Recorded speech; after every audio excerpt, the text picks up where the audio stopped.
کیا آپ جانتے ہیں کہ اللہ پاک نے مدینہ شریف کا کیا نام رکھا تھا؟ نہیں جانتے تو کوئی بات نہیں، میں بھی آپ کو بتاتا ہوں۔ یہ تو جانتے ہی ہوں گے کہ عاشقان رسول کے لیے مدینہ شریف سب سے زیادہ پیاری جگہ ہے۔ یوں تو مدینہ کی خوبیاں بے شمار ہیں، لیکن چلیں میں آپ کو جنت کے 8 دروازوں کی نسبت سے مدینہ کی 8 ایسی باتیں بتاتا ہوں جو بڑی یونیک ہیں۔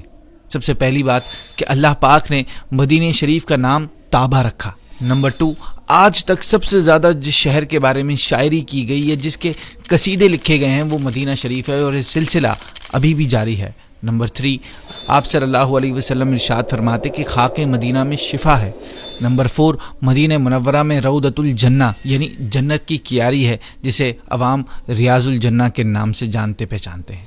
نمبر 5، جو وضو کر کے آئے اور مسجد نبوی میں نماز ادا کرے اسے حج کا ثواب ملتا ہے۔ نمبر 6، مدینہ شریف میں موجود مسجد نبوی میں ایک نماز پڑھنا 50,000 نمازوں کے برابر ہے۔ نمبر 7، دجال اپنی پوری کوشش کے باوجود مدینہ شریف میں داخل نہیں ہو سکے گا۔ نمبر 8، مدینہ شریف کا مشہور قبرستان جنت البقیع دنیا کے تمام قبرستانوں سے افضل ہے، جہاں اسلام کے بے شمار عظیم پرسنالٹیز کے ساتھ ساتھ بہت سے خوش نصیب مسلمان مدفون ہیں۔